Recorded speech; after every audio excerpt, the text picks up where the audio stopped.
All right, folks, we want to welcome everybody to Holley's Ford Fest, and we are about to start the drifting portion. As you see, one of the cars are lined up. Those of you guys that may have never watched drifting before, this is an exhibition style. This is basically the guys having a good time. So that's what's going to be fun about today. You're going to see the cars. You're going to see a mix and match of cars from low 300-400 horsepower up into the close to 1,000 horsepower range out here going door to door.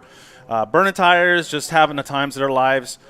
And we're being blessed with Chelsea DeNofa and Vaughn Gittin Jr. throughout the weekend will be making an appearance as well. So that'll be as exciting as it's going to get out here today. But it's just wrapping up an end of a beautiful day here at the Beech Bend Raceway. Looking for a packed crowd tomorrow. But those of you guys that have made it to the stands, we want to welcome you. We want to thank you for coming and watching the drift portion of this event. Now we got our first car out there. This is one of many cars that you see. Of course, the majority of the field you're going to see mostly Mustangs. We actually do have, I guess, two black sheep out there. We have a BMW E46 that is being Ford powered. We also have a Nissan 240SX S14 that is Ford powered. But other than that, it's going to be just generations of Mustangs all weekend long. So it's going to be exciting. If you're new to drifting, you'll see how the course is laid out. Even though this is not a competition, the course is still laid out in a competition format. So I'll just kind of hopefully educate some of the new people that are out here that have never watched drifting. Drifting is a run-what-you-brung motorsport when it comes to builds and chassis and what the drivers are using to compete with. But there is a predetermined line, just like in autocross or other forms of track road racing. There is a line. A lot of times those different drivers will find different lines, and there's multiple lines that they can use to attack the track. When it comes to drifting, the judges in a judged event, this is, like I said, this is just an exhibition, but in a judged event, you will see different zones and markers and inside clip cones and different things that the judges have laid out in order to guide the drivers throughout the course. And here we go. We got our first car making their way out. It's going to be a mix and match of solo runs and tandem runs. So as they initiate through that first outside zone, you can see that white line along the wall there. Ideally, they want to get right maybe a foot away so from that wall, fill out that outer zone. They work their way through the infield, and then they camp. Oh, unfortunately, working out them bugs. Track is a little wet out there. We did have a lot of rain earlier yesterday, so it's still a lot of mud out there in the field. But nonetheless, these drivers want that traction and try to make sure they can drift throughout the course. But as these drivers go throughout the course, they'll be able to get dialed in and be used to the track layouts. My name is Tim Murphy. I'm part of Drift Sessions, a podcast that we do, Clipping Point. I got my co-host, Captain Ben, here. Ahoy. And we're just going to have a good time watching these guys drift around the course. That's Davey Peoples actually coming to us from Florida, filling out that second outer zone, going to the first inside clip, and this is the second inside clip, and away he goes through that final outer zone. So, Ben, what have you? I don't know. It's been a nice day so far. What do you think about the event? Yeah, it's been great, and just seeing the mix of all these Ford-powered vehicles around here, and it's not just drifting. There's drag racing, autocross, off-road. There's just so much to see and do over at the Holley Ford Fest event this weekend. Yeah, and as you can see out there, and you see all the different vendors: Holley, Funhaver, RTR. Just a tremendous amount. There. Oh man, we don't want to see that. That would equate to a 0. If this was a judged event, that would unfortunately be a 0. But like I said, this is just a fun event. All these drivers are coming out here, just getting some extra seat time and drifting. If you talk to any drivers, the majority of this is about having fun, right? Throwing the car sideways and trying to sharpen your skills as a driver. And this is also a great way to illustrate and highlight, maybe perhaps inspire individuals out there that may have had second thoughts about starting off with a Mustang as a drift platform. And this is a way for them to actually see, like, hey, it can be done. Yeah, I think, is that Ben Hobson out there? Yeah. Yeah, I believe that's Ben Hobson. Ben Hobson is a Pro Spec Formula Drift competitor and champion. Yeah, he actually, you're right, he won this season of Pro Spec in a different vehicle. This is one of his, it's a Ford Fun vehicle coming out here just shredding. He was working on the car in the pits earlier today, Looks like he was battling some gremlins, but that's what this almost is about. made it. Yeah, that's what this is about. You come out here, test and tune. There are still several competitions going on throughout the country, so some of these drivers are utilizing this time to go ahead and dial in their vehicles for the next competition. It looks like we got out there just a nice plane. It looks like he just pulled it out of the dealership, and he's trying to throw it sideways. Struggling a little bit there. Yeah. Maybe a little intimidated by that wall. Can be intimidating. First, coming out there, throwing your car sideways against the wall. Now he's working his way through the infield. I wonder if he has his traction control off. Because there's a little trick, right? You got to hold it down a little longer. Yeah. You got to turn traction control and stability control off, right? Well, he's got an angle for sure. Look at that. All right. As I said, it's going to be a mix and match of drivers. You're going to see, as these drivers are going out there, getting familiar with the course, that's Cash Stobbs out there. And he's been doing an excellent job in that Fox body. I've seen him traveling throughout the country, doing drift event after drift event. We saw him down in Orlando. I believe was it last year or was it earlier this year? Earlier this year, he made his way down into the Sunshine State, where we're from, down in Orlando. And he proved to be really, really competitive in that chassis. Yeah, one of the key things that I noticed with his driving was consistency, and he was very consistent. Mm-hmm. Consistent enough that Vaughn Gittin Jr. actually picked him out to go tandem with him. Yes, that's correct. Is that Morgan? I believe that's Morgan. No. Oh, wait. I think I know who it is. I think that's Chris Leonard. Yeah, that is. We got a chance to catch up with him. One of the things that Tim was a fan of is this livery that he had over here. Kind of reminded him of actually, I think he mentioned to us that the inspiration was an old Taco Bell cup. Yeah, he likes that old retro style, the 80s style, which, speaking of, I do believe we have a retro meet this evening, like around 8 o'clock or something like that. Yep. Yeah, so you may want to check that out as well.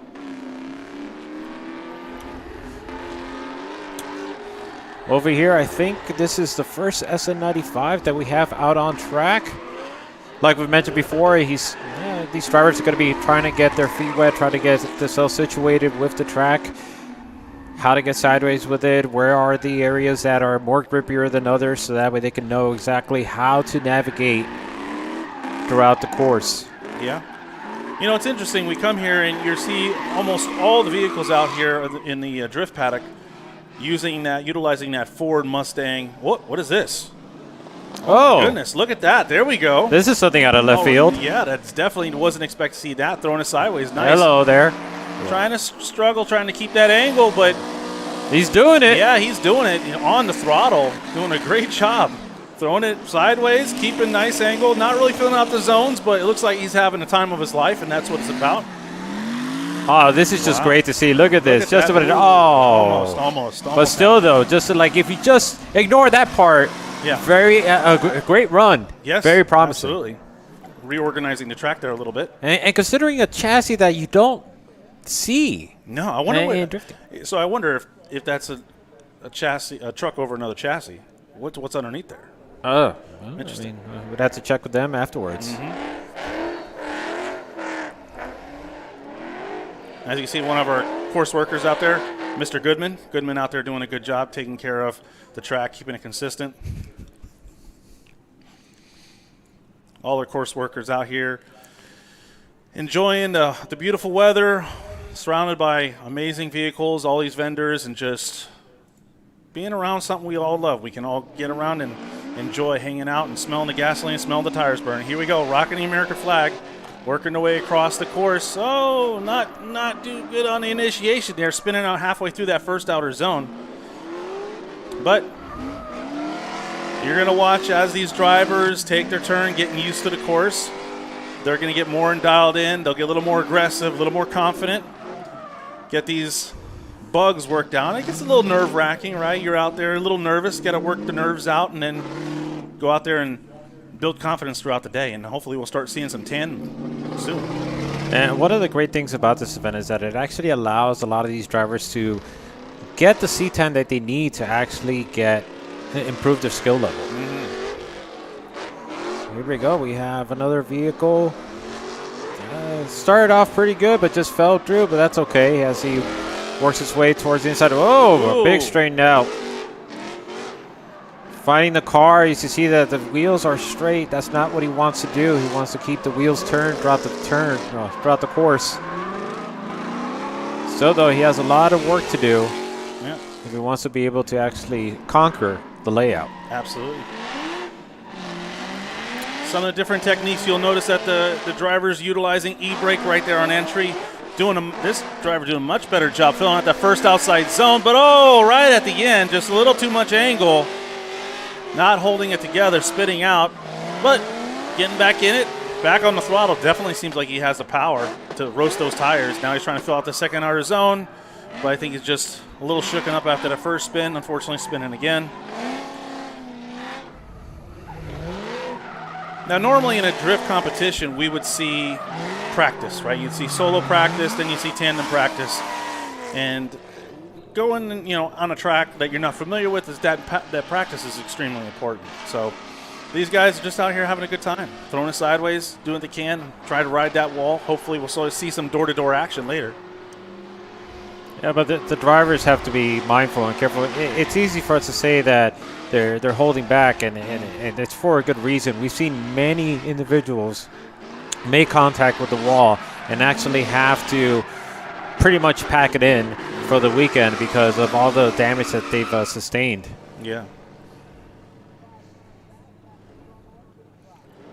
So for those of you fans that are new to drifting, drifting is a sport that you can start on a fairly low budget. If they have local events near you, picking up a Mustang, almost bone stock, you can go out there and you can start doing some donuts, doing some figure eights. If you go out to a drift event, one thing you'll notice is the community around drifting is a very tight community. It's full of a lot of drivers that are willing to mentor new drivers, a lot of drivers that are willing to just hop in and help or maybe take you for a ride along. So if drifting is a hobby that you're thinking of getting into, it's not unobtainable for the average person. Like you said, some of these Mustangs you can see out here don't really have much done to them. A little bit of suspension, weld the rear end, run a spool in the back, whatever it is. And then you'll see some of the vehicles have a little more angle. That's the help of Scotty D. Scotty D makes a lot of angle kits for these vehicles to allow you to be able to turn those front wheels a little more to help maintain a steeper angle in drift. So it's definitely a sport that anybody can do. Of course, as your skill builds up, your car is also going to evolve, and the better you get, the better suspension you need. And just like with any other type of motorsports, the more involved you get, of course, the more money you're going to spend. And talking about steering, that's actually one of the first things that for any Mustang driver that's looking to get into drifting, they're going to actually just looking to try to increase the steering angle on their vehicle, because it's pretty well known that the Mustangs from the factory don't necessarily have a significant amount of steering angle to work with. Correct.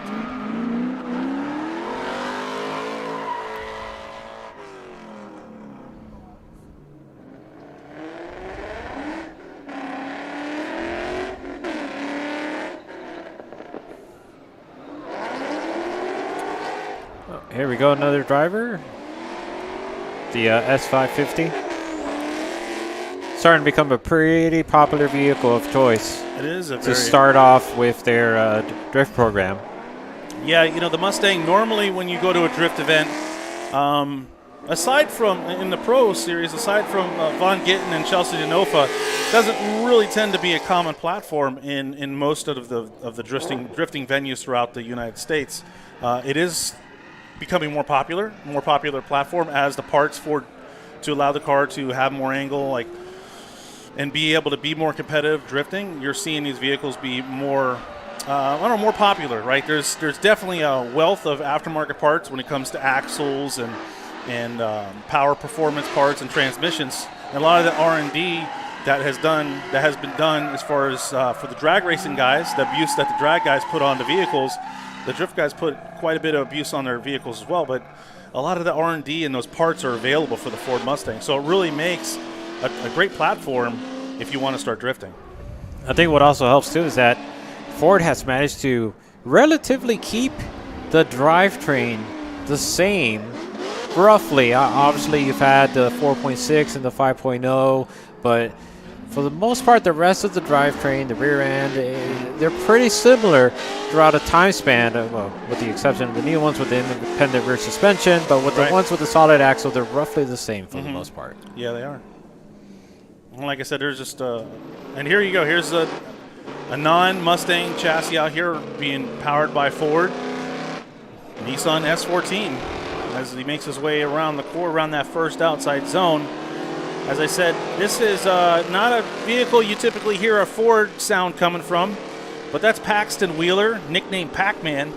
He's coming to us from Conyers, Georgia, in that great 1995 Nissan 240SX. We saw him parked over in the vendor section, working his way over to the pit area. Now he's kind of slowing down a little bit.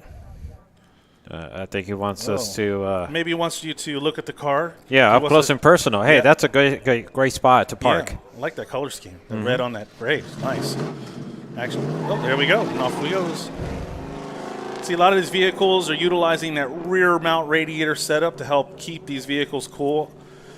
One thing about drifting is the air is not really going through the front of the vehicle, right? The air is kind of coming, you're going sideways, so the majority of the air is coming against the side of the vehicle. So a lot of the pro cars or the guys that are getting more serious and want to develop their vehicle to be able to handle the abuse of throwing it sideways lap after lap, they start utilizing that rear mount radiator setup in order to not just remove the radiator from the front of the vehicle and set it up in the back where it's kind of protected and they can control how much air is going through it, but it also, you have more coolant. So you have a little more water, and then it helps the vehicle stay a little cooler because these guys, when they're competing, they're banging off the rev limiter for, I don't know, for almost a full minute. So the cars are taking quite a bit of abuse.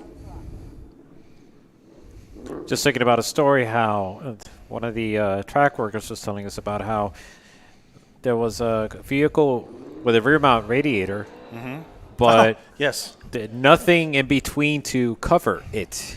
Right. So if you are going to do a rear mount radiator setup, there are certain things that you should do in order to make it safe. Correct. Like a firewall. Firewalls are very important, and that's what's important about the tech portion of drifting is that we do have experienced drivers that are part of the tech crew, and they go out there, they look over the car. A lot of the tech inspection guys, a lot of them are car builders themselves. I do want to highlight this vehicle out there. This gentleman is, I think he said 67 years old. I think so. Yeah, so he started drifting about 3 years ago. He's done other type of motorsports before in the past, raced horses actually. And I think he said about 3 or 4 years ago, he came to a drift event and went for a ride along. And at 67 years old, I mean, he's out here showing it. Racing a different horse. Racing a different horse. And just showing that we actually got to catch up with him earlier in the pits, and he says it's a lot of fun. You know, he says as long as he can push a gas pedal in, he's going to be behind the wheel. And we see drivers from the ages of 13, 14 years old, and now like that gentleman, 67 years old, coming out here and just Kenneth Sweeney coming out here from Tennessee in his 96 Ford Mustang. It's good to see. It's good to see people of all ages enjoying the sport. We have women, men, old, young, kids all out here. We see family in the pits. A lot of these drivers, they bring the whole family. They camp out, and they just build memories. It's a good time.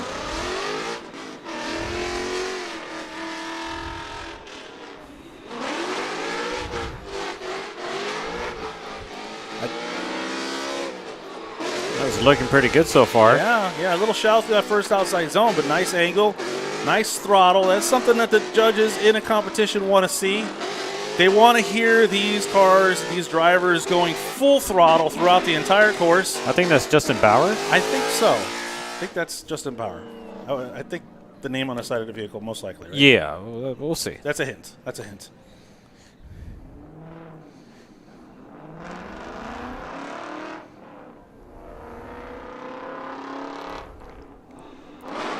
Here we go, another Mustang in the mix. Same approach, just staying away from the wall, which is good. That's fine. It's not a problem.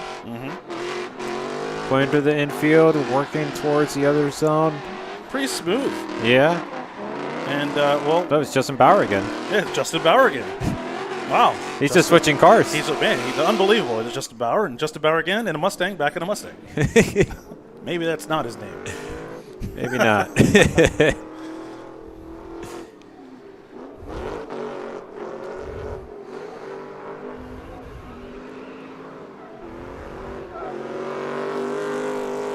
This gentleman out here in what would initially look to be a fairly stock Mustang, not really, doesn't have any horsepower adding stickers on the side of the vehicle, maybe a couple on the window. Very clean. Looks like he's got some underglows underneath there.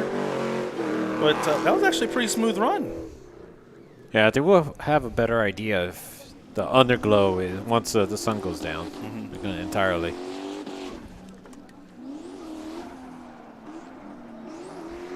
See another Mustang with a pretty clean look. No vinyl, no crazy spoilers. No, definitely. It looks like he has a rear mount radiator set up because I do see smoke coming out from the center of the rear window. Yeah. It looks simple and clean, but it looks like a beast underneath the hood. Yeah, making it work. Yeah, doing a good job. Oh, here's that car you were talking about. It's a BMW E46, Ford powered, of course. Going pretty quick. Oh, almost. Did he tap the wall? No. Well, at least from my end. Yeah, it's James my point of view. Adkins from Suffolk, Virginia, in that purple 2002 BMW E46 chassis. He says he has about 400 horsepower. So he calls it the drift box. Okay. Is that a vert? That looks like a convertible, doesn't it? Yeah, it does look like it. Now you should put the top down, right? Let the mullet fly. I think for safety reasons, perhaps it's not a good idea just yet. Maybe not. Very shallow through that second outer zone, but still maintaining control, keeping drift. Some of the things in drifting you want to see, obviously, we don't want to see spin outs. We don't want to see the vehicle straighten out. In a competition setting, if the vehicle loses drift, whether it be spinning out or straightening out in a judge competition, that would be a 0. And of course, they also have to remain on course. And some of the other things that would cause a 0 in competition are completely going off the course, right? Dropping 2 tires off the course, obviously putting your car into the wall. Unfortunately, not only do you get a 0 for the competition, but you have a whole bunch of work for yourself. I think I noticed some wheel shaking on this car. In the front or the rear? The rear, back rear. Let's see as he works his way right in front of us here, down around that second inside clip, back on the throttle, kind of shallowing up at the end. Another Scotty D has claimed a corner of the pits. I think there's like 10 or 12 cars over there, all with Scotty D on it. So he's definitely making an impression on the Mustang community. Or there might be development vehicles for a new set of products that we don't know about. That's true. Scotty D saying he started from his kitchen counter. Really? Yeah, started from his kitchen counter, developing parts and designs and mock-ups to be able to add angle to the Mustang. Angle kits in the drift community have helped these drivers achieve those high-speed drifts, that almost 90-degree angles, and not spinning out. So, and it looks like we got Kentucky's finest out here. Oh. All right, maybe there's something going on the track. Or maybe he's just going to stage up. Or maybe he's going to go take a look at the wall because he kind of came close to the wall that one of the other drivers earlier. I don't know. But shout out to our first responders out there, those that are working and those that are just hanging out and enjoying the show.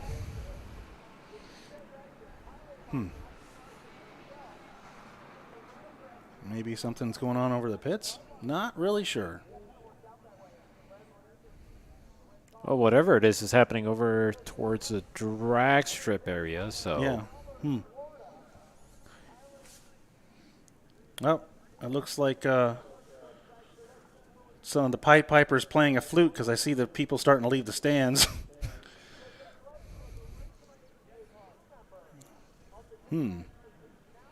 Yeah, see, it looks like they got a hose over there. It looks like something might have caught on fire over there on the drag strip. Or maybe they're just really hot and they're just trying to cool themselves down. What do you think? I mean, It's kind of hard to see. From yeah. As fun as this drifting is and drag racing is, it is dangerous, right? We have fuel leaks, car fires, especially in some of the off-road racing where the guys flip their vehicles. Safety is definitely important. A lot of the drift vehicles have different fire suppression systems, roll cages. They'll be wearing fire suits. And I'm sure as far as on the drift course as well, I mean, also on the drag strip as well, some of those higher horsepower cars need to have those safety features installed in order to avoid any incident. But yeah, we are actually live streaming the event as well. If you do plan on leaving, you want to watch the drifting portion, or if you have family or friends that weren't able to make it and watch the drifting, we are live streaming the drifting. And if you are on the live stream, thank you for joining us. And we're just got the camera over there showing you what's going on at the drag. Like is that a jet fuel dragster? That's a jet fuel dragster. Okay, well, what kind of steering angle it has. I don't know what kind of steering angle, but it looks like he's about. I think that's why they're wetting down the concrete. They're gonna light that sucker up. We went from drifting to jet fuel dragsters. So I'm assuming because of the jet. The afterburners and everything, they probably don't want guys drifting through it. Maybe that's why they stopped it. I don't know. I could see that, yeah. Yep. Maybe that's what's going on. I do recall them mentioning that it was going to take place around 6, the same time as the drift exhibition. So, hey, you guys might, I mean, I don't want to tell you to leave, but they're going to do some jet fuel dragster. I don't know how long that's going to go on for, but I'm assuming once that jet lights up and I hear it, or is that what I hear? Or is that something else? I think you'll hear it for sure once it actually gets lit up. That might be kind of exciting, have the guys drifting through the jet stream. Yeah. I don't know how the insurance would like that. I don't know either, but. Looks like here we go. Looks like one's lit up. Are there two over there? It looks like it, right? Yep, there we go. Yeah.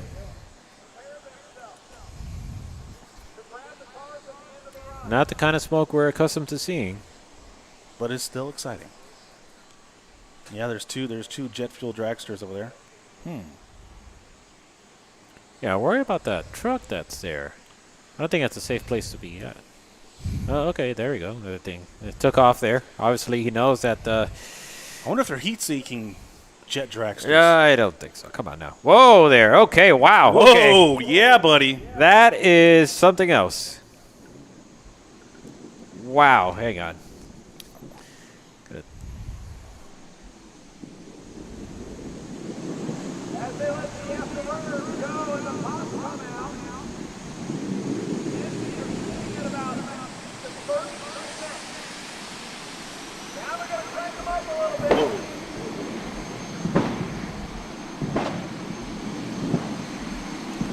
How'd you like to get passed by that on the highway?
Unbelievable.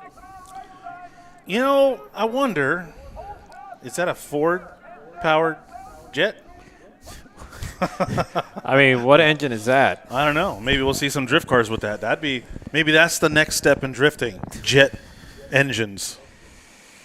I don't know how they're going to work it into those vehicles, but hey, anything can happen, right? 'Tis the future. We shall see.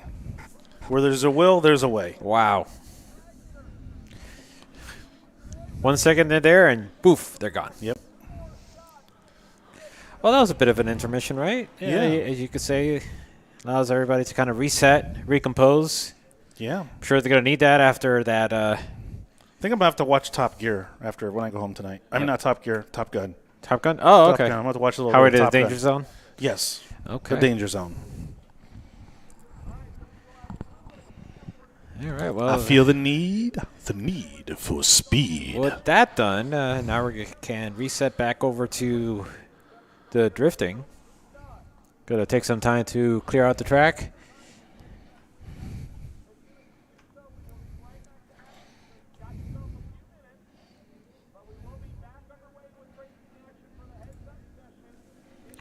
Wow, that was something else.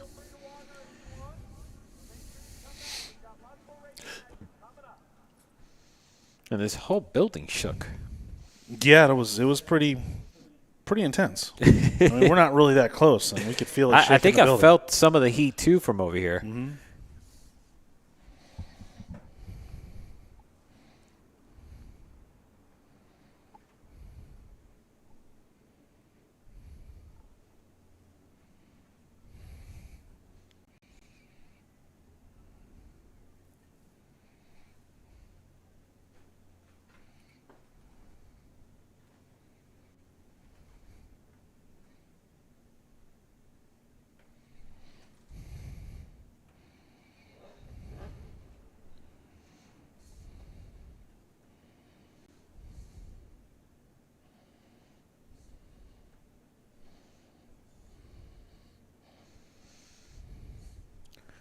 Almost ready here. Just got to tie up some loose ends.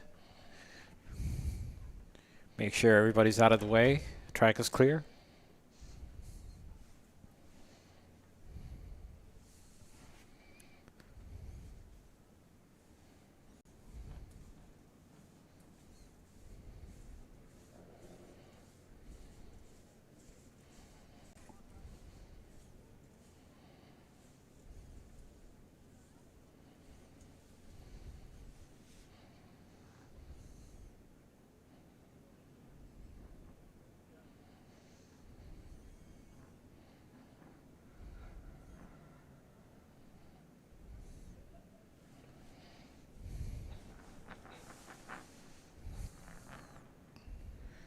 All right, here we go. Next one.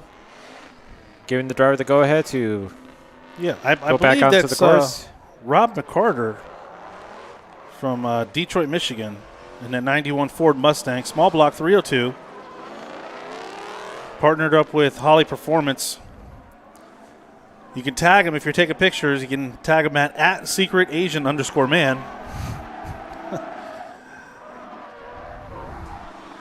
He said Ford Fest is his favorite event to come because he likes to come out here and just throw it sideways and have a good time.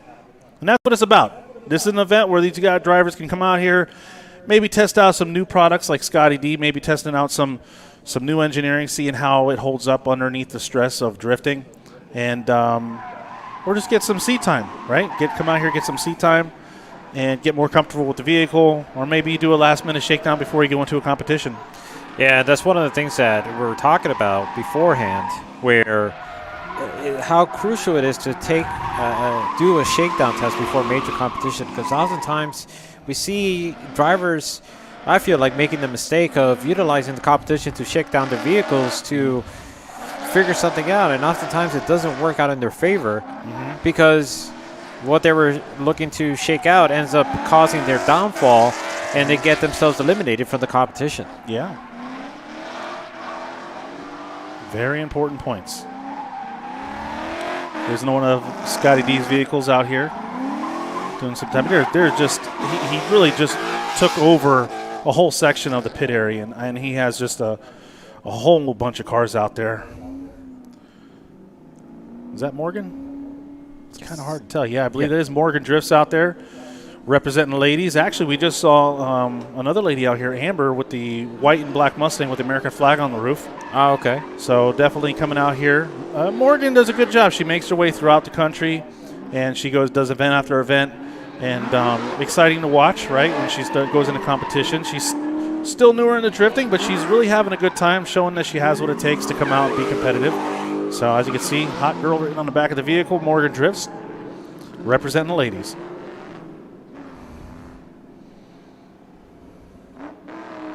It's a whole lot of American pride. I'm actually really digging it. You see a lot of American flags rocking from the back of the vehicles, painted on the vehicles. All them bald eagles raining down.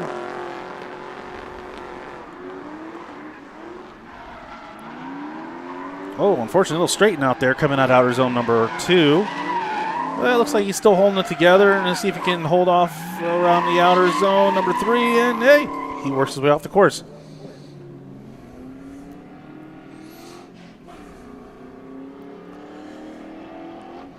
So the idea for these drivers, they really want to get up as much speed as they can coming down that straight in order to utilize that momentum to get deep in that first outer zone. Unfortunately, straightening out there halfway through or halfway across the infield there. I'm getting back in the drift. Looks like he's struggling to get that car sideways. That initial straight and that momentum that you get coming down the straight it's very helpful because you can take that momentum when you throw your car sideways and you can use it to kind of propel yourself throughout the course and setting yourself up through that first outside zone. You'll notice the drivers that are able to attack that first outside zone well are able to take the momentum and attack the rest of the course, as you can see right now. I believe that is Ben Hobson. Ben Hobson. Of course, he is in prospect, so he is this year's champion, showing everybody how you need to attack the course. Yeah, and it's a delicate balance of trying to figure out, well, like can't a go dance. too fast and can't go too slow. Go too fast, you may end up in the wall. Go too slow, you may end up not having the speed that you need to get through the course. So it's really being able to balance that out, figure that out, and then once you got it, stick with it, be consistent with it, so that way then you deliver it time and time again. Yeah. And there's different techniques that the driver is utilizing in order to keep the car sideways. One of those techniques is pulling the e-brake, right? Pulling the e-brake is a great way to initiate, as you're going to see right here. And sometimes you'll see them left foot brake. Actually, on entry, you saw this gentleman here tap the left foot brake. And Chris Leonard. Yeah, Chris was able to use that left foot brake in order to switch, like weight transfer in the vehicle in order to throw the car sideways. And once he gets the car sideways, it's all about mashing on that throttle and working your way throughout the course. Chris Allen coming to us from Rock Hill, South Carolina, doing a great job around the course there.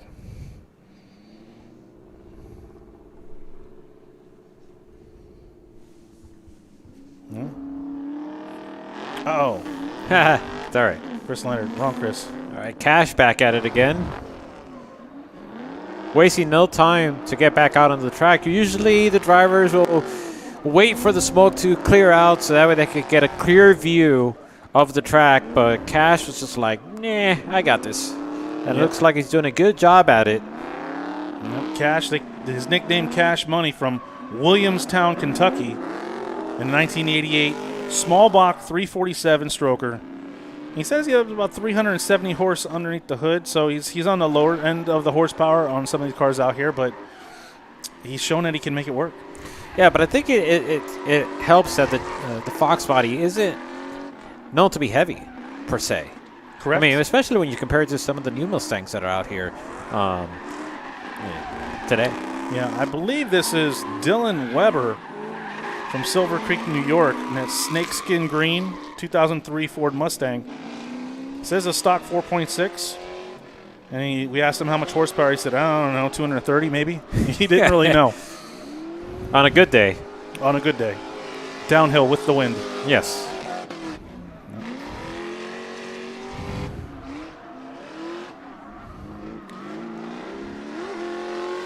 As you can see, a lot of these drivers, they not only display their style in their driving and how they attack the course and how they throw the car sideways, but you see a variety of designs, right? You see, and this gentleman here, he's got strobe lights on the roof, rocking the American flag, and then you have other drivers like, I believe that's Davey Peoples. Davey Peoples, yeah, Davey Peoples rocking a beautiful livery. What seems to be a fairly simple setup when I saw his vehicle, but he makes it work and he drives the wheels off this thing. Once again, Davey Peoples coming to us from Florida, and has always proven to be a fierce competitor. So on a day like this, I'm sure he's just happy to kind of kick back, relax, burn some tires, and go door to door with some of his friends throughout the weekend.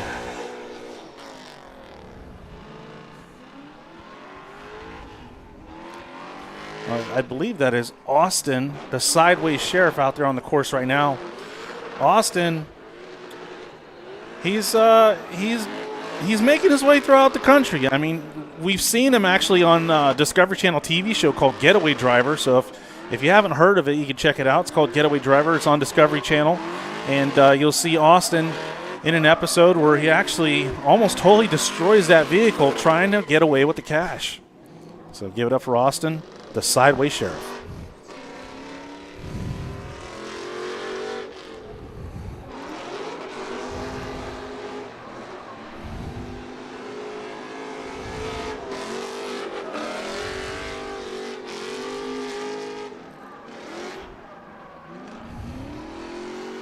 Actually, I believe this might be. Let me see here. Oh, going a bit wide there.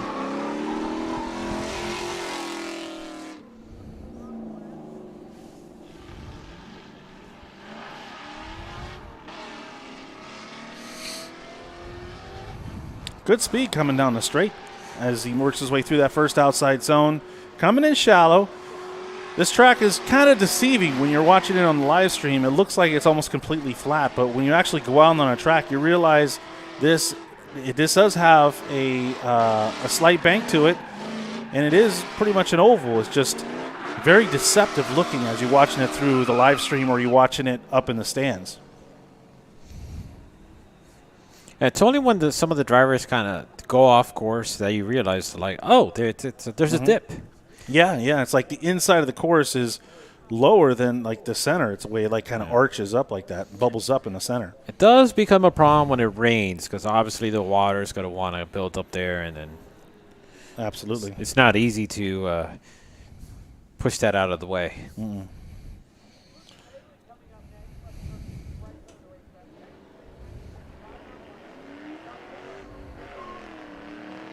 Like the light scheme that this car has. Going around the course, a little shallow, but that's fine. Yeah, he's making his way through the inside course and get a little more confident. Straightening out a little bit there, but that's all right. Still holding it together, still in drift, making his way past that first inside clip. Final flick through that final transition. Nice and tight on that second inside clip, and off he goes. One of the things that Nick Swan stressed in the drivers' meeting was that even though there's the course is laid out for a competition, he told the drivers, don't treat it as it. You don't hit the zones, don't hit. Right.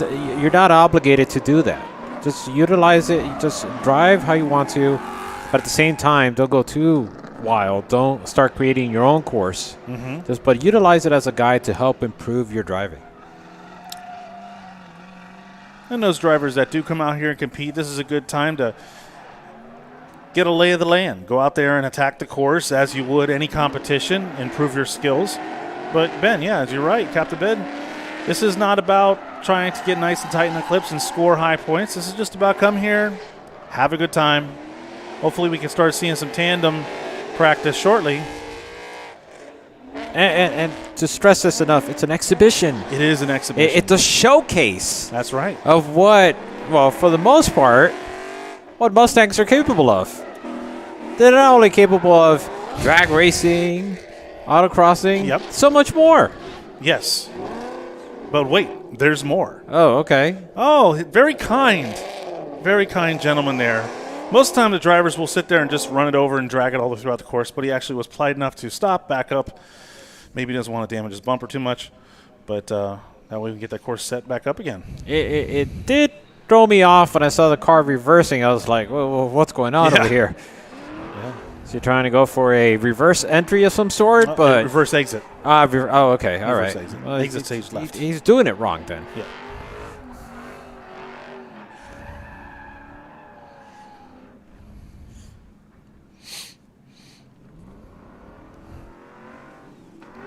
And I believe that is Mr. Kenneth Sweeney from Rogerville, Tennessee.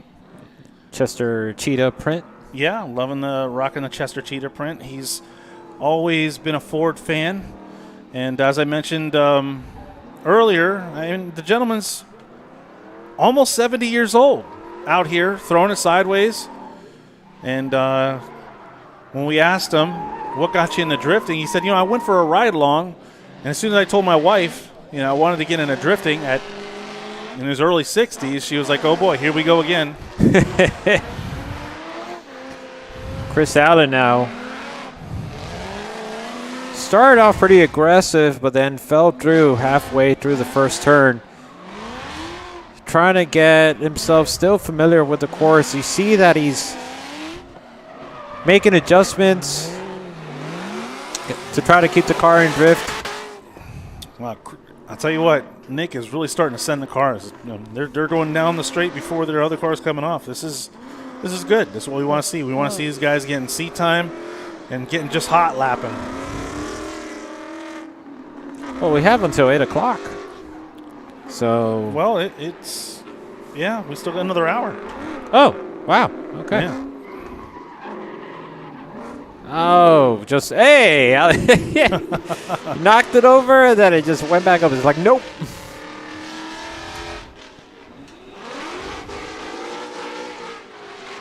Here we go. Nice, aggressive, nice smoke coming out of the back of this vehicle.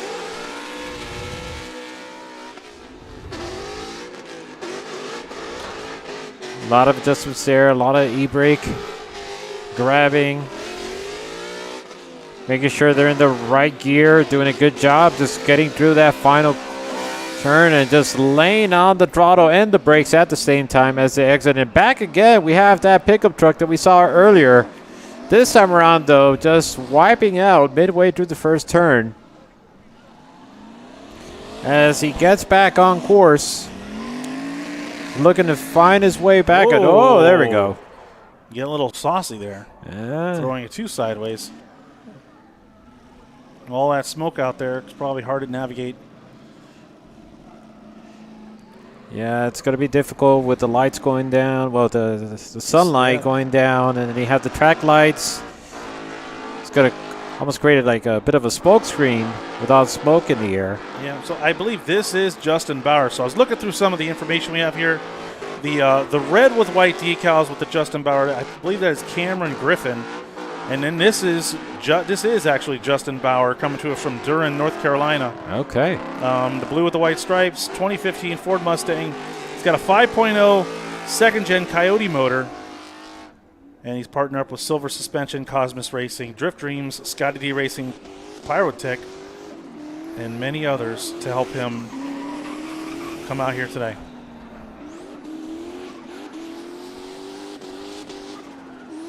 With so much smoke, I can't really see what vehicle it is out there. I know it's a Mustang, though. Yeah, that's a safe bet.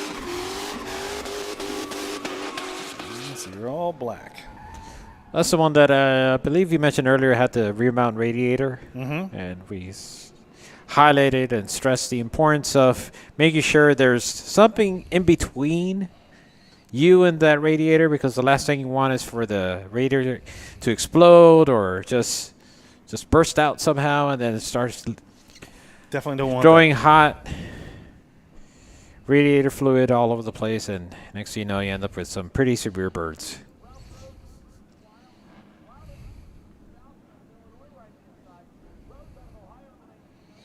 Well, you can really see that the grid there, the drift grid, starting to fill up with vehicles. At first, it was just a handful, 2, 3, 4 cars out there, but you're starting to see that line build up. Hopefully we'll start seeing some of these guys going side by side soon as they getting those bugs worked out.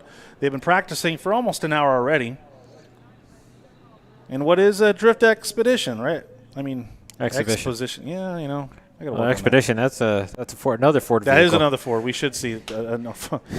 Yeah, one day. All right, now if you see a Ford Expedition out on track trying to drift, I like to see that. I need to use my words better. That's all right.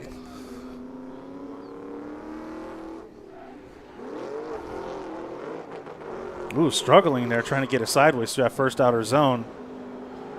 Look like he can finally get settled into the angle there, transitioning through the infield. Slow down a little bit, get across that second outer zone. Bring it inside to that first inside clip, transitioning. Let's see if he can hold together. Kind of, wow, straightening out. Just lost it there. Yeah.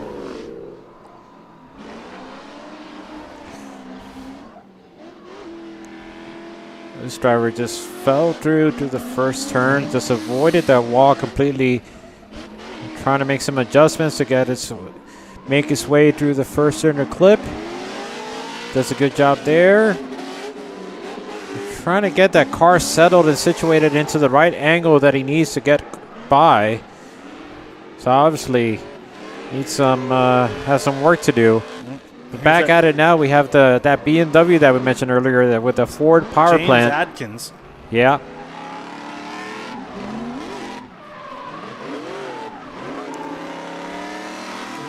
Looking solid. He's competed in U.S. drift battles, Battle on the Bay. He loves all things Ford, and he's out here to just smoke some tires and have a good time. Whoa, heavy on the understeer. Goes way off track. Where are you going, buddy? Nope. Where are you going? He just needs to be very careful there. Might as well just Get back go in back line. to the back in line or back in the pits.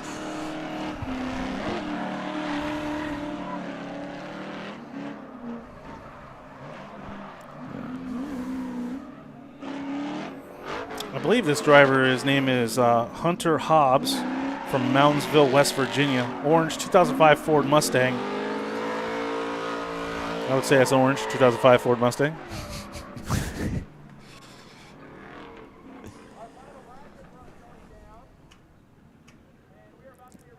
Yeah, I'm looking at a lot of the numbers here. We had a lot of the drivers fill out a little survey so we can get an idea of exactly how much horsepower they have, if they have any partners that help them, what kind of experience they have. And on average, it looks like these drivers are averaging actually around that 400 horsepower range. We have some up in the 600 or 700 horsepower range, but for the most part, looks like everybody's around a 300 to 400 horsepower range. I think the question that comes to mind is, are they all V8? Or do we have some V6s? Because I don't think I've heard of V6. I will say that. But I haven't heard any that's- V6. You don't know. Could be. We've seen them before. We have. We've seen EcoBoost 4-cylinders. Yeah, that's true. So That's true. Chelsea DeNofa rocking an EcoBoost 4-cylinder in his Fox Body Mustang. I don't think we're going to see that out here. I don't think I saw it in the pit area, but I did see his competition car, and I believe that Cash Stobbs out there attacking. No, sir. Nope. No, is no. that? That is not. That's right. It is a red Fox Body, but that is definitely not Cash Stobbs. That is Rob McCarter from Detroit, Michigan. He's at about 500 horsepower. He's got a small block 302.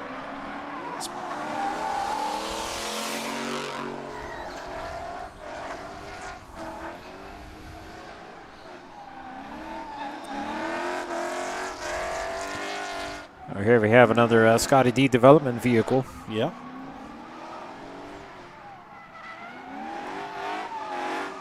Scotty D doing a great job doing all that R&D and that development, right? Burning that midnight oil, trying to not just improve his products for the drivers, but also build what is looking to be a very successful company.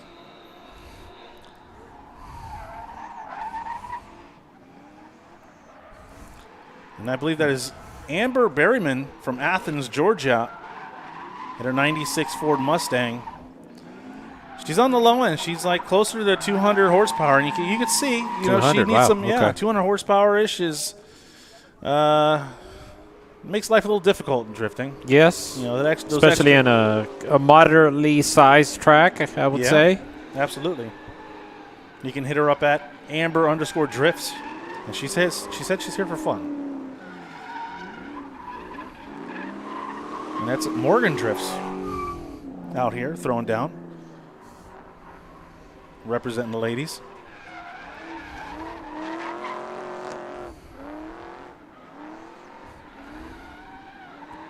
The Mustang with no liveries, no, just rocking the red, white, and blue. mostly white. Mostly white.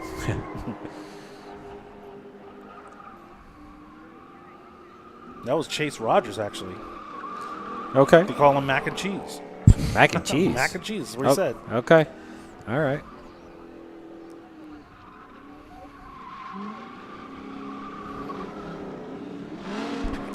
Oh, here we go. Oh, our It looks first like- tandem of the night. Here we go. I believe that's Ben Hobson. Yeah, Ben Hobson out front and Chris Leonard out back. Two Mustangs, same Yep. generation. That's Both 550. Both pro spec competitors. Yeah, VA powered. Here we go. This is what we want to see. You got the lead driver out front trying to hit all the zones nice and tight on the clips, and Chris in the chase position is just trying to apply that pressure.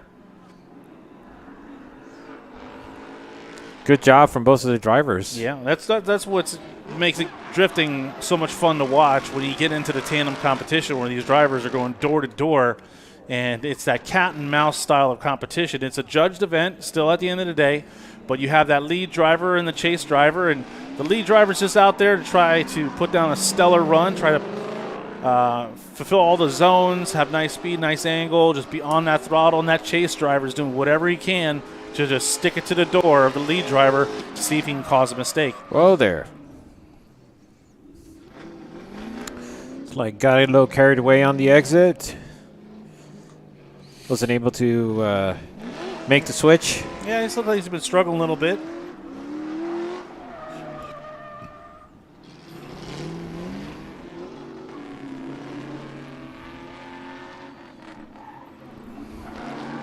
And I believe that's Dylan Weber making his way down the straight.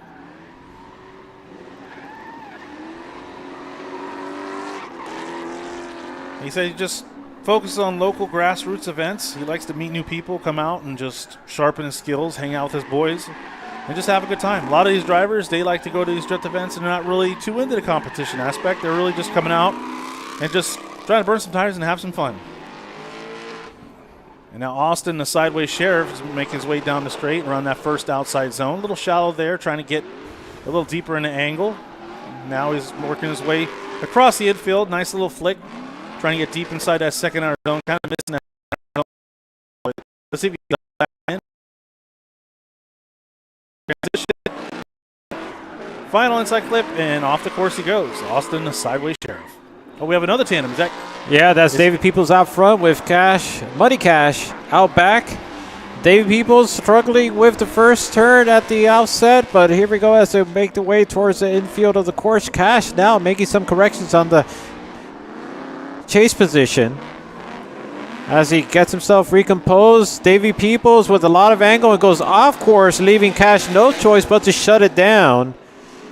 Looks like David Peoples is going back home with a souvenir that he'll need to drop off because he can't take it home with him. Nope.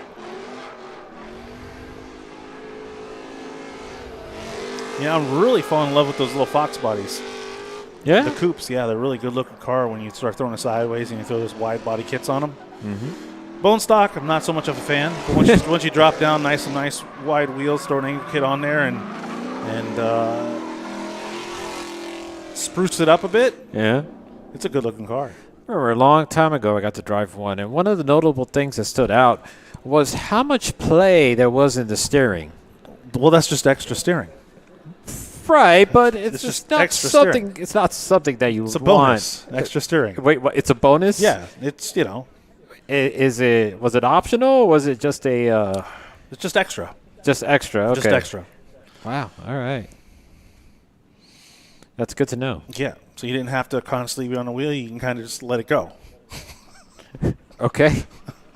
I never saw it that way. I mean, I guess so. I mean, it made me wonder if it was the same steering rack of out of an F-150 by some chance. I mean, with all the play that was there. But, who knows?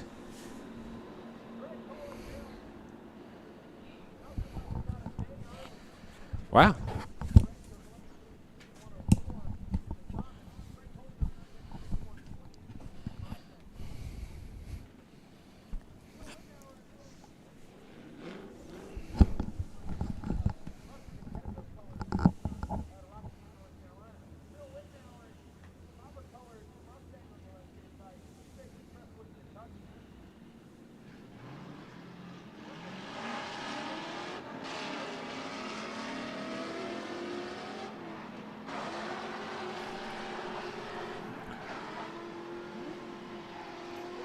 All right, I mean, doing a good job around that first outside zone.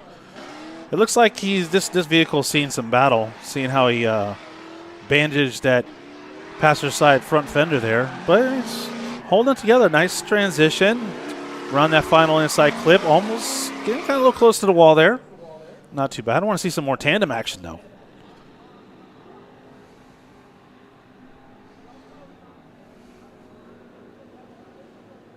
It's been a beautiful day here at the Beech Bend Raceway. We're looking forward to a bigger, more exciting day tomorrow. Today was we had a pretty good turnout. Everybody came out here, had a good time. The weather was beautiful.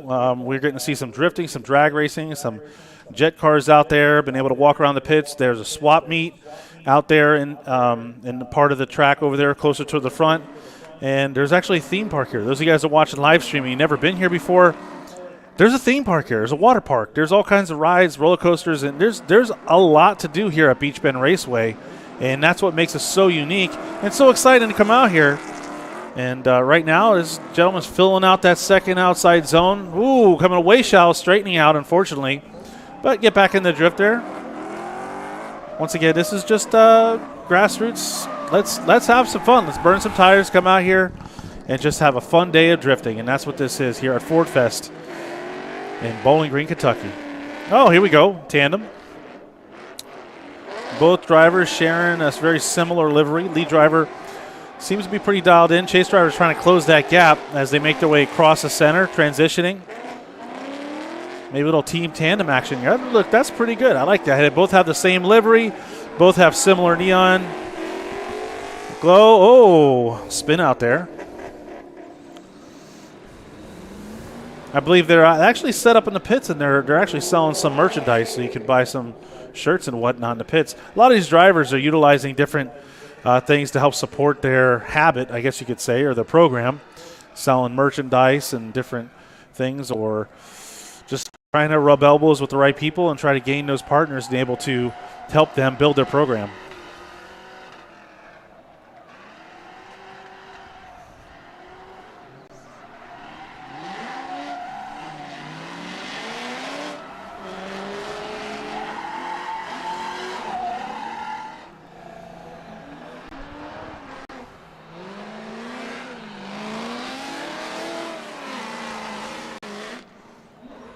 Really hard to see. The smoke is kind of lingering on the track. It's kind of hard to see the vehicles until they get kind of close over here. Looks like that's Chris Allen. Excellent performance. Here we go, another tandem. Wow, look at the speed that both of these drivers. I think that's Justin Bauer out front. Yes, it is. You're right. Justin Bauer out front.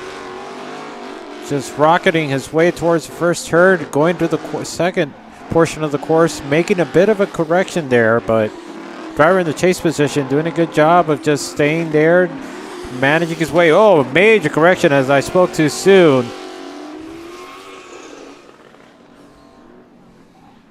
It's good to see that the drivers are now building the confidence to go faster, try to go with a more angle, and just getting comfortable enough to actually just send out two cars at the same time. Yeah. Kenneth Sweeney out there again. Written across the side. I think he has senior citizen drift written across the side. Yeah. So he's out here representing AARP. I don't know if it's officially sponsored, but no, but he should apply for it. I would. Yeah. Good benefits, right? Yeah, absolutely. All right, we got James Atkins from Suffolk, Virginia, in that purple BMW E46. Calls it the drift box. And he says he has a love for all things Ford.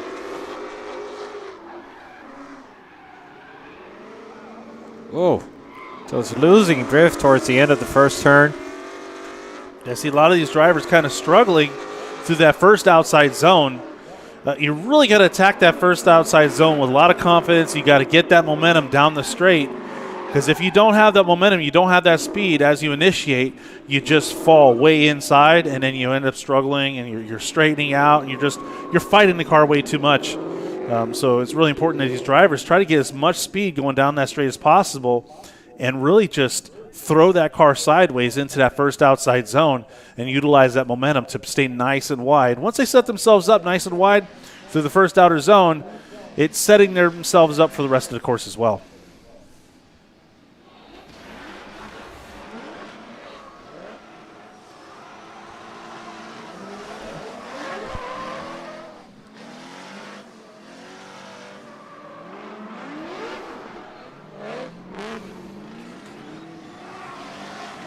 I believe that's Paxton Wheeler right now, kind of struggling a little bit as he makes his way off the course, coming to us from Conyers, Georgia. And oh, actually, no, that's not. I take that back.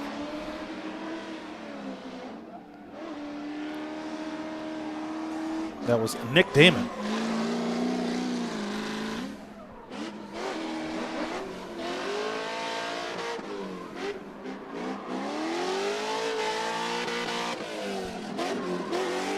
A lot of really beautiful Mustangs. I like the way the drivers they just show their style as they design different liveries and with the neon and the cars are just they're driving crazy, they're looking crazy. It's an exciting sport. Oh, here's another one of Scotty D's, I guess, test vehicles. I think he's trying to get every generation cornered, Yeah.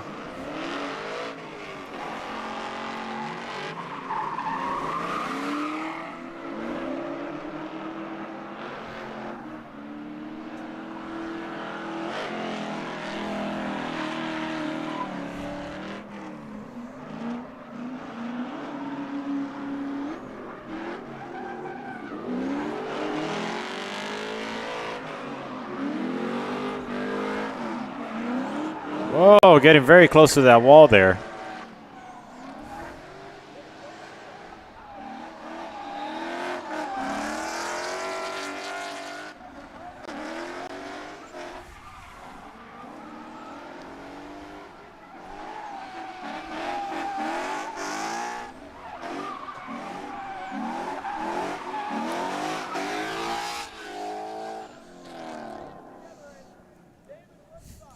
And those of you folks that are joining us here live and on the live stream, we appreciate you guys tuning in.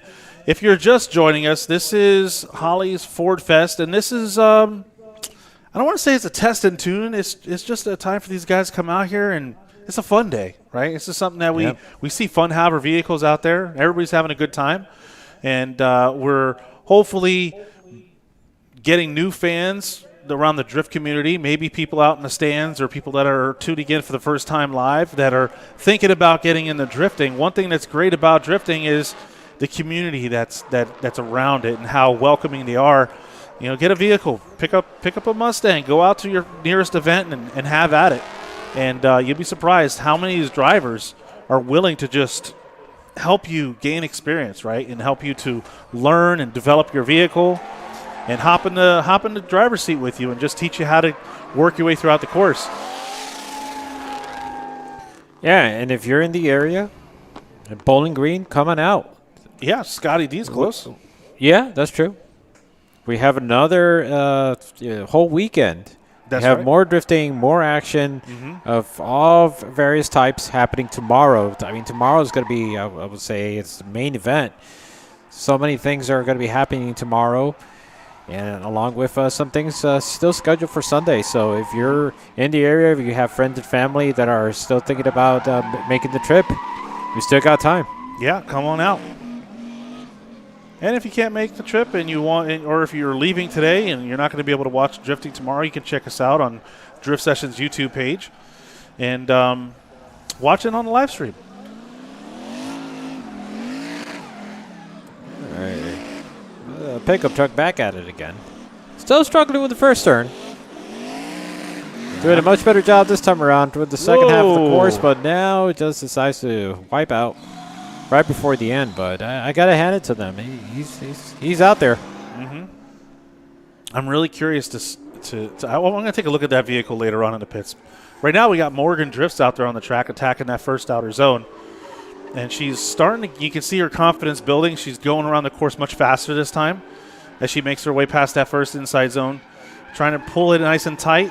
She does a good job right around that first inside clip, transition, a little off that second inside clip. Again, this is not a competition, just out here for these drivers to be able to utilize and find different clipping points and try to find that line. And that way they can get used to trying to adjust their line and be able to use different techniques in order to put their car back on track. That's what's so important about events like this, is not just test tuning the vehicle, but you talk to any driver and they will tell you seat time is paramount. If you want to be a good driver, whoa, my goodness, looks like we have 3 cars on the track. Here we go. A 3-way tandem as all 3 drivers. I believe that is Ben Hobson. Is that Davey Peoples? Yes. And Chris. Davey Peoples out front. I want to say that all covered in the smoke there. It looks like that's Chris in the middle and Ben Hobson in the rear. Yes, sir. Chris and Ben, very similar color schemes almost. There you go. Give it up for those 3 drivers as they make their way off the course. Of course, congratulations to Ben Hobson for taking home the Prospect Championship this year.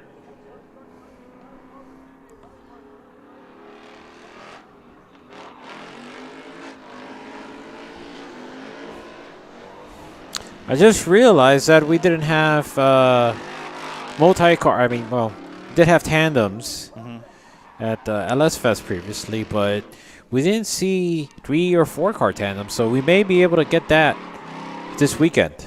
Right, that was the first 3-car tandem we've had that I've seen here at Beech Bend Raceway. Yeah.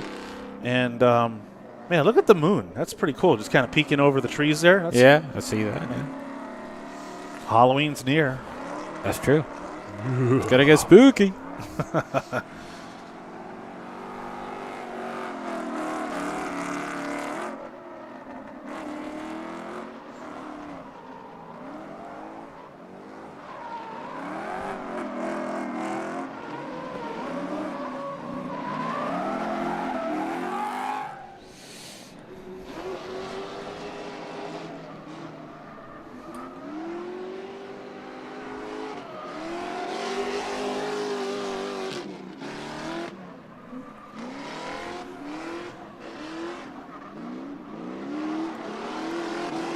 Well, this driver doing a much better job this time around. Struggling last few times around, but looks like he's starting to get a little more confident and work his way throughout the course. Looks like he's definitely did much better that time around.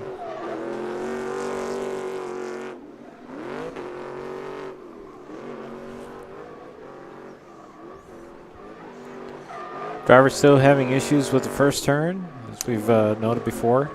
Yeah, that first turn, like I said, if you've never been at this course, or if you're not used to, I wouldn't say this is a high-speed entry course, but you're picking up a little more speed than just a regular skid pad. That wall can be very intimidating for a lot of newer drivers, right? So as you're racing down the straight, we've seen in the past where that wall has claimed several drivers' vehicles. So, but you can't fear it. You got to go balls to the wall and floor it, make your way down the straight. And it looks like we have another 3-way tandem coming out here. Let's go. Or is that Austin trying to chase somebody down? Let's see here. Can he pull him over? Will he give him a citation? Actually, Austin, the sideways sheriff, looks like he's about ready to dive in there. Actually, he was battling. He was playing investigator earlier as he was trying to investigate some electrical issues with that vehicle. But thank goodness he got it all settled, because it looks like the vehicle's driving well.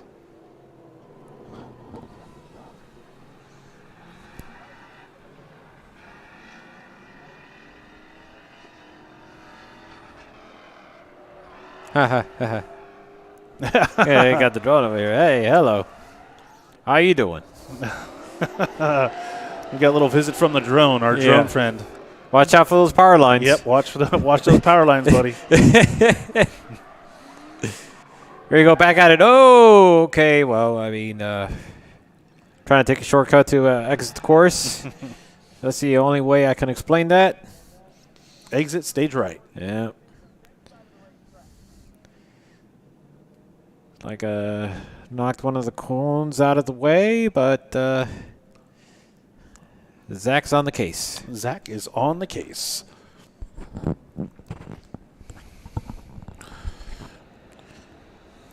It's a very important element of any drift course is that it remains consistent. The drivers, they're trying to go out there, even though this isn't a competition, they're expecting the course to be the same every time. So that way they can tandem, be confident, and go side by side. Looks like we have Bauer in the chase position. Red versus blue. Red versus blue. Who will win? It's almost like the police versus firefighters, right? Or Halo. Wasn't Halo red versus blue back in the day? Yeah. Who will win? Bow chicka bow wow. Oh! Cameron Griffin doing a great job in that lead position. Justin Bauer, I don't know what happened there. He kind of straightened out, or he lost control, or what happened there? Now I can't see anything. That's often the challenge for the chase driver. It's just knowing when to attack, because you don't want to mistime it and put yourself in a situation where you can't recover from. And it looks like Justin put himself in that kind of position where he really had nowhere else to go. He couldn't save it, and he just had to straighten out.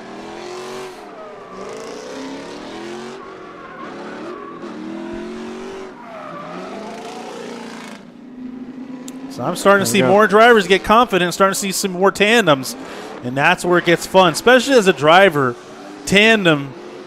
Especially tandem with a buddy where you guys can go door to door, and you could drive with somebody.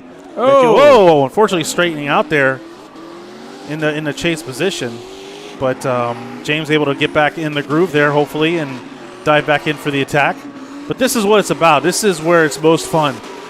You know, you have even leading. You think chase is most fun? I actually enjoy leading a lot of times because just hearing that vehicle like inside of your ear, it's really exciting. A lot of times I see drivers touching each other's vehicles and stuff as they work their way throughout the course as well, so that's always fun. But I believe that's Cash Stobbs out there now. Yes, sir. Cash Money from Williamstown, Kentucky, in a 1988 Ford Mustang small block 347. And he says he needs sponsors. So if you're out there and you're with one of the vendors and you see some potential in a young Cash Stobbs, I believe he's like, 15, 16 years old, definitely one of the youngest drivers out here today.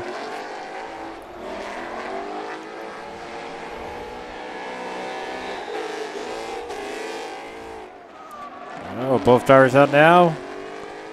Looks like he got a little bit carried away with the angle buildup. Had to make a major correction there. Wow. All that angle. My goodness. Yeah. Really gave the chase driver no place else to go.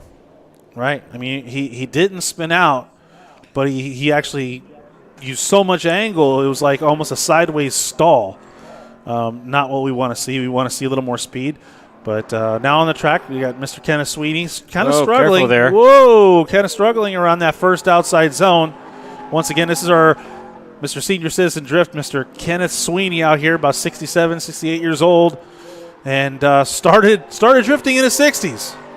And what got him started was just going for a ride log and was like, you know what? I am not too old to have fun. I'm gonna go out there and have at it. So he's definitely an inspiration for me because I don't ever play in a stop.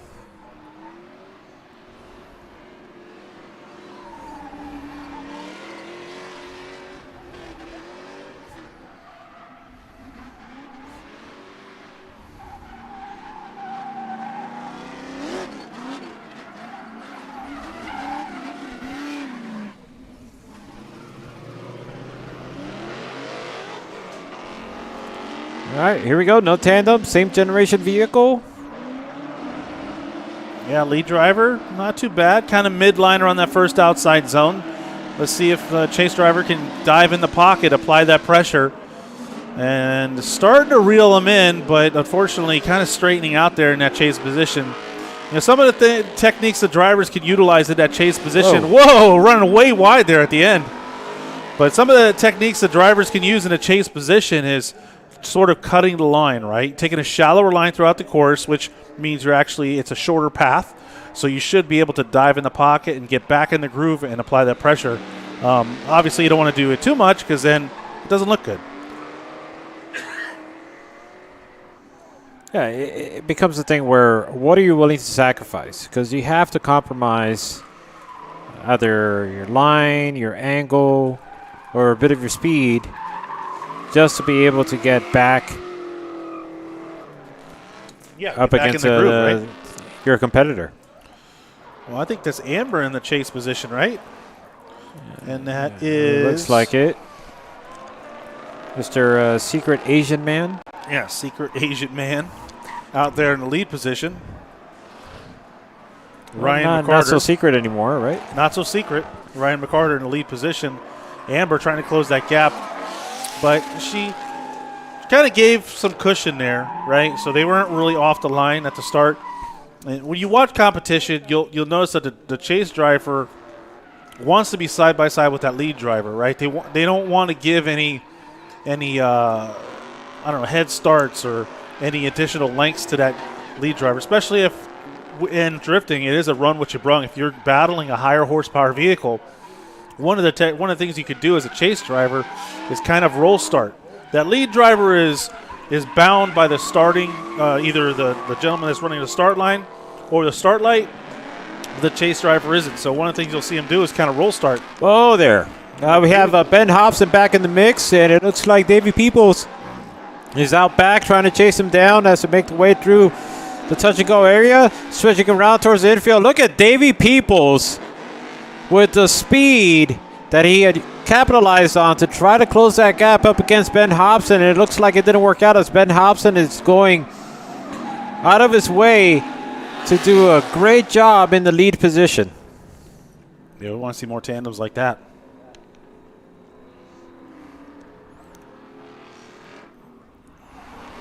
But oftentimes, with these exhibitions and practice days, you'll see drivers that will, especially the ones that really have driven together so often, they know the nuances, they know what to look out for, and you often see that you get some really close tandems with these drivers. But that's not often the case, and when it comes down to competition, you got to get accustomed to just going up against anybody, no matter the skill level, no matter the power difference. You just got to be able to make sure you're able to perform under any circumstance. Yeah, when you're out there competing, you don't get to pick and choose who you get to drive with. You're going to have to battle whoever lines up against you. So that's why events like this are so important, to allow these drivers to chase different drivers that they may not know. When you're driving with a driver and you're tandeming with a driver that you're familiar with and you're comfortable with and you've known for a long time, what's great about it is it builds confidence, but you know what that driver is going to do. So you really need to come to an event like this in tandem with somebody you're not familiar with. And that experience, trying to follow somebody else, whether it's a slower car or faster car, is going to increase your skills tremendously.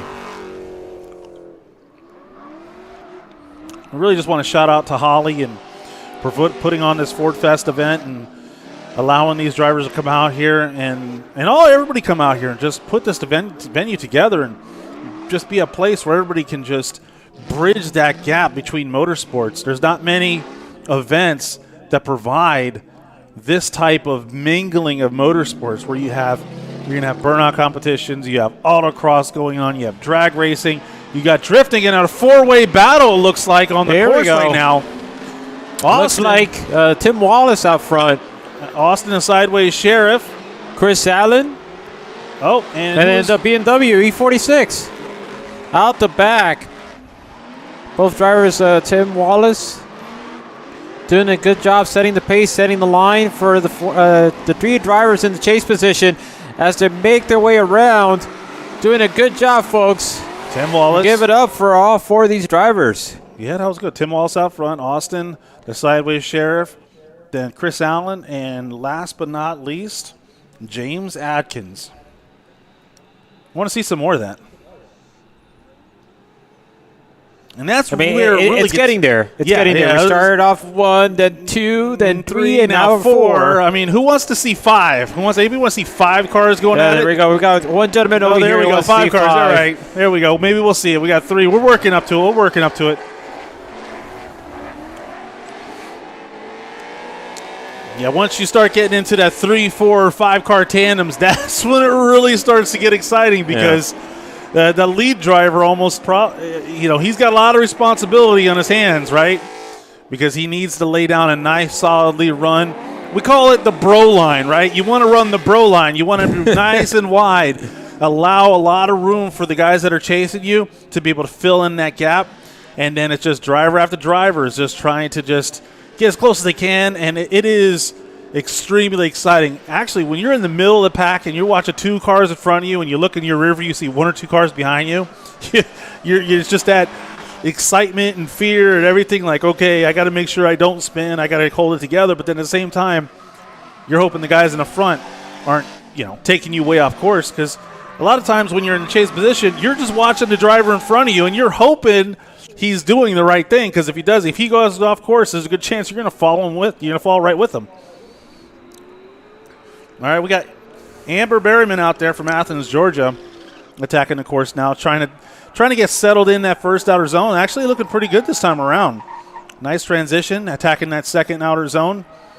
And nice, smooth. She doesn't have much horsepower. I think she said only around 200-something horsepower. And you can tell the car is very quiet out there, but that was a very nice lap. Yeah. Give it up for Amber. That was a good job. Getting sideways, no smoke generation, but still. She doesn't have the horsepower, but she's able to utilize what she got and just go sideways. Making it work. Course. Nice and smooth, too. Very smooth. Indeed.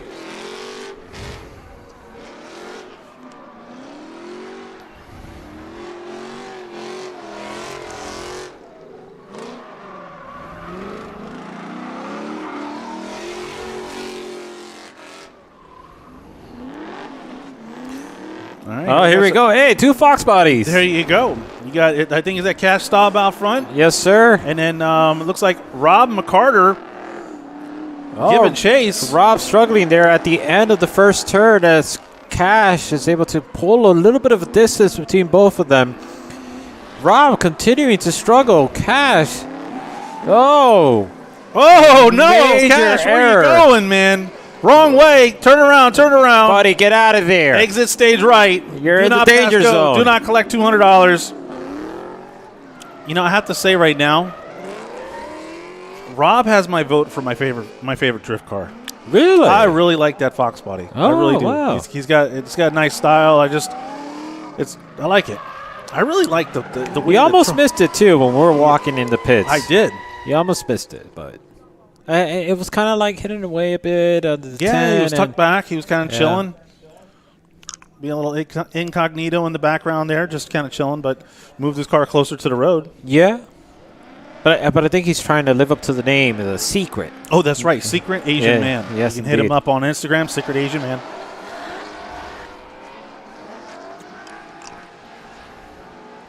Another Scotty D vehicle.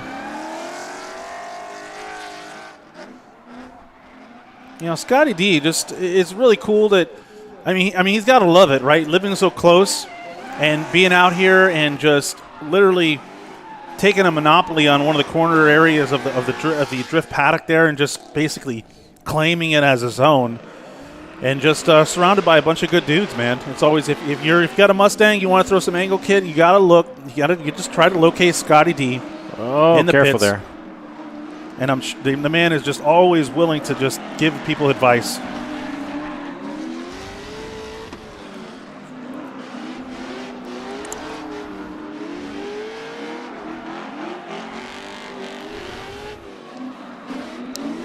Both drivers making their way through the course. Not too bad. Not too bad. Not at all.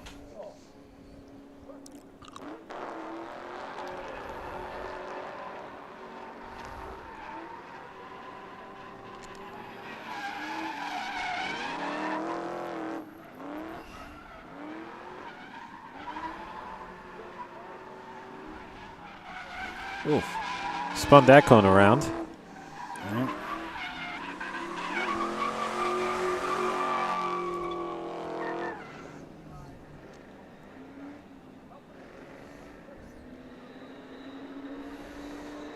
Another Scotty D development vehicle out on the track. Yeah, proven, tested performance.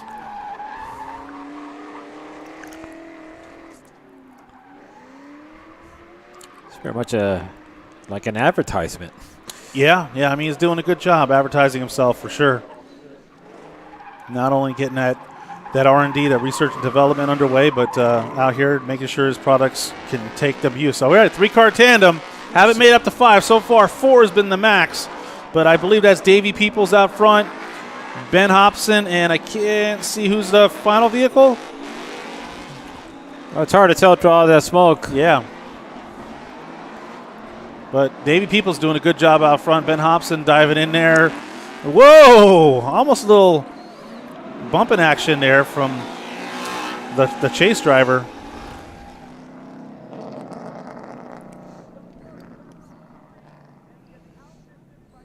And to think, that's not Ben Hobson's pro car. No. And he's driving it like a pro. Yeah, well, he is a pro. Oh.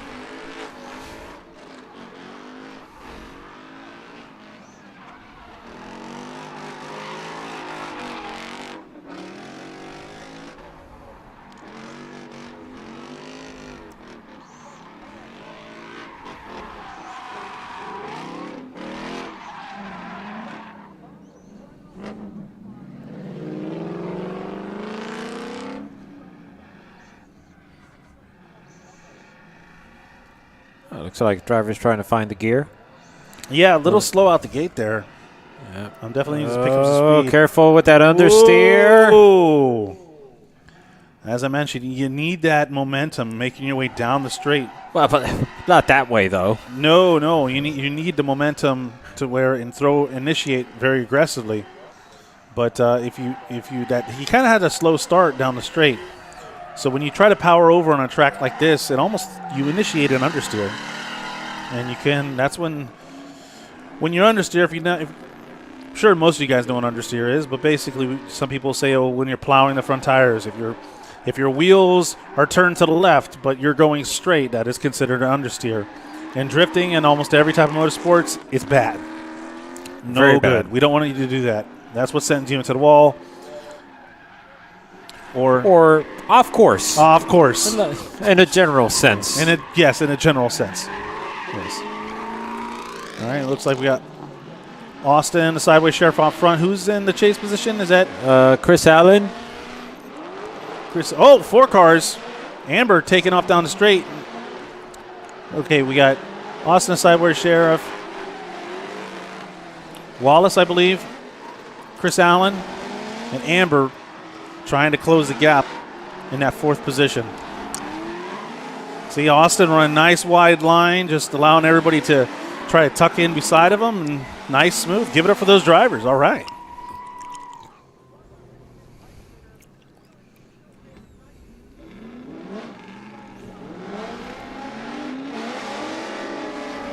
Looks like Chris Leonard out front and James Atkins in the back. Ford Mustang, BMW, James. 3 Series. Holy cow, James is really trying to apply that pressure, but straightening out in a very shallow line there. Making several adjustments, falling out of drift. Oh, look at the angle that Leonard just supplied there right at the end. Yeah. A bit messy, but they got through unscathed.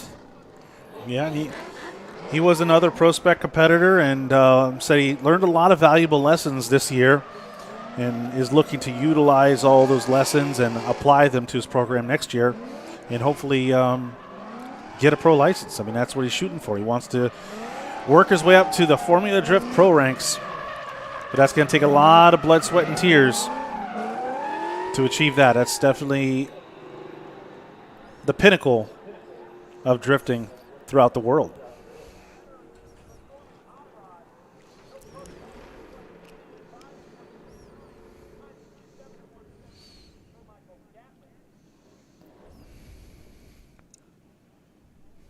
All right, who's up next?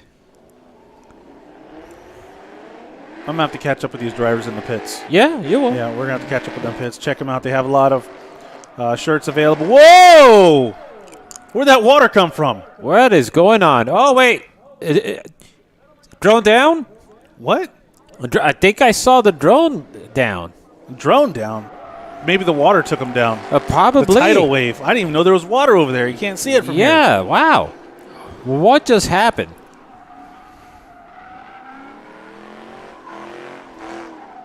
That'll be some good drone footage. Yeah, well, Got taken out by tsunami. if it's recoverable, Yeah. we're going to have to put pause on the drifting for a bit as we recover the wreckage. It's almost like he got attacked by a ghost. And ectoplasm just all slimed it just took him out and dropped him to the ground. Oh, no.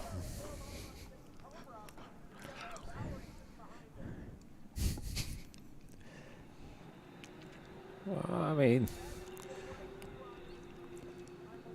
well, let's see. He got picked up. Did he get him? Hopefully it can fly again. He will live to fly another day, hopefully. Let's see. Is that Max out there flying that thing? I believe so.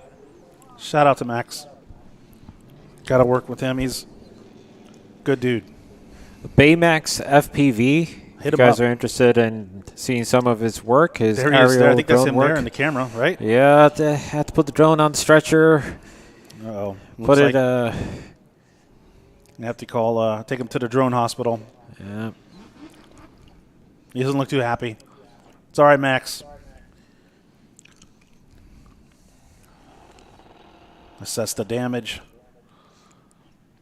Replace parts. They can Yep. rebuild it. Yes. If you build it, they will come. All right, right, back here we into go. the action. Rob and Cash back at it again. Fox body tandem action. Over here at Beech Bend Raceway. Cash just falling out of drift. No choice but to shut it down as Rob goes off course. Straightening out. Not putting a good show, both of these drivers, unfortunately, as they just struggle throughout the course. Rearranging it just a bit. Yeah. Prompting our course workers to go ahead with the reset. Yeah. Yeah, Rob said Ford Fest is his favorite event, and he said he's had that car since 2011. And it was a good amount of time. his first drift car. He did buy another platform, but he loves that vehicle.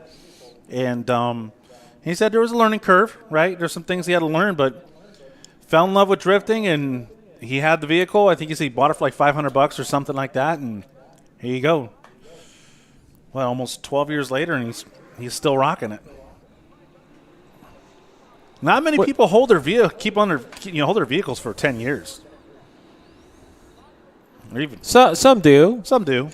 Some progress positively and some progress quite negatively. Yeah, and some just lose their car altogether because it goes into the wall, and they're forced to. Well, you hate to hear about that, especially after all the time, money, and resources and energy that was put forth on the bill to be able to be competitive. And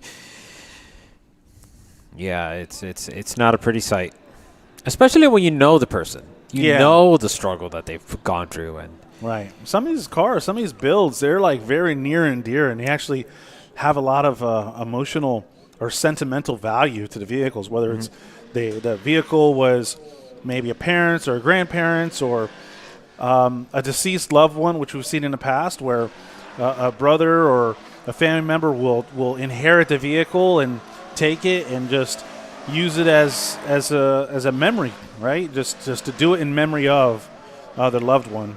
That's what brings us all together: our love of motorsports, our love of racing and vehicles, and it's just couldn't be around a better crowd.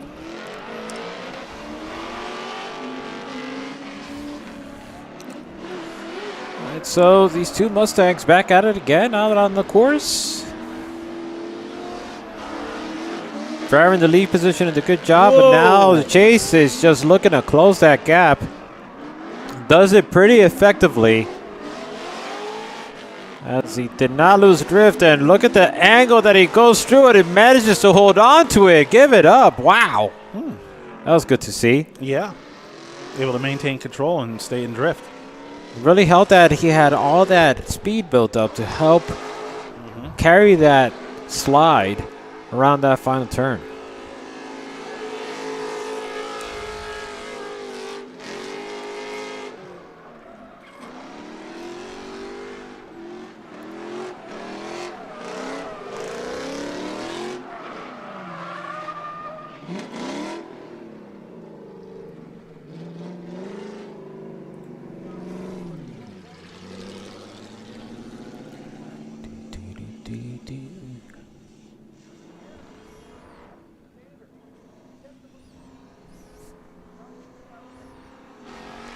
Oh, going for the timid approach did not work out in their favor.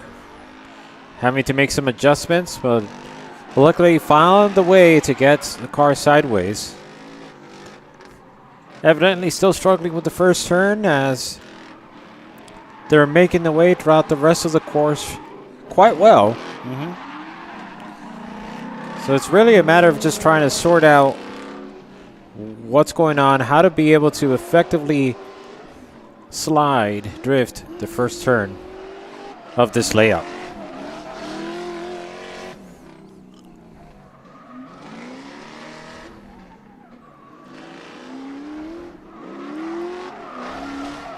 Seeing a lot of adjustments on this.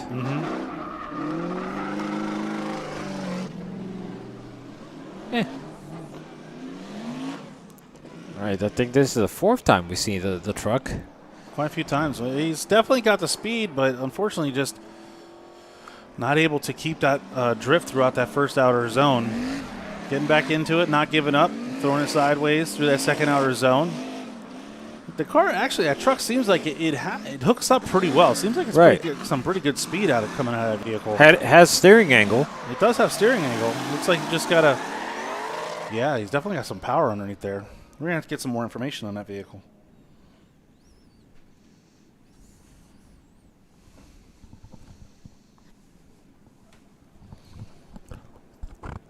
Anyhow, it does look like I see Morgan Drifts and the Sideways Sheriff and Ben Hobson now. Yep. In charge of the streetcar train. Ben Hobson, former Drift 2023 Prospect champion, taking the lead. David Peoples in the middle. Can't tell who's out back. But Ben Hobson doing a great job out front, putting a solid lead line, allowing David Peoples the opportunity to get himself alongside Ben Hobson. Chase driver out back, following closely along and across the line.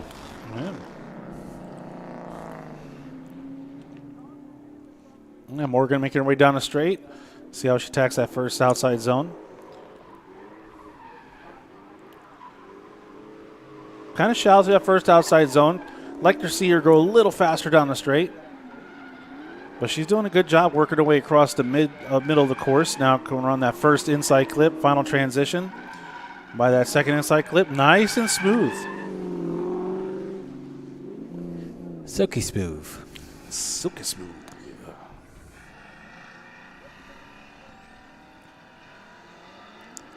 There we go. Another I driver believe out that's here. Nick Damon. Nick? Yeah, would you consider that mineral gray?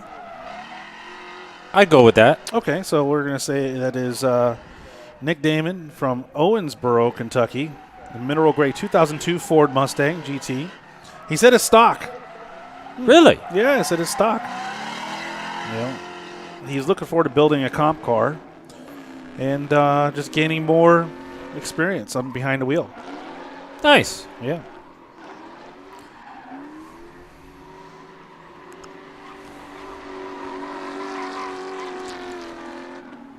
Would you say that's snakeskin green? I will go with that as well. You think so? Okay. Yeah, only because If we're there's gonna- no other green car as far as I can recall. Yeah, so then that is Dylan Weber. It's Dylan Weber from Silver Creek, New York, Okay. in his 2006 Ford Mustang. Says he's just out here to have a great time. He loves local grassroots events, and that's what this is. We got Austin, the Sideways Sheriff, out front. Tim giving chase, and I think that's Chris Allen in the third place position. Who's in the fourth place position? I think that's Amber. Oh, yep, Amber trying to close that gap. Look at Tim. Tim and Austin, they like to throw down together quite a bit. Yeah, they've driven with one another for an extended period of time, so they're well aware of each other's mannerisms when it comes down to getting sideways. So yeah, we actually had a pretty good interview with them at NMRA in Orlando. yes, indeed. So that was fun. See, what's good about the lights out on the top of this car is that even if it gets lost in the smoke, there's a pretty good chance you'll be able to see where it's at. Yes. It's a good way to track it Way wide. That's that bro line I'm telling you about. Nice and wide. Oh, okay. Try to run nice and wide. Allow all your buddies to get in the pocket. Probably look back, it's like, where's everyone else? I'll tell you, time's flying. It's 7:53, and everybody's having a good time out there. Everybody's getting a lot of runs. Yeah. Yeah, James out front. I can't really see through the smoke right I think now. that's Chris. Oh, it's okay.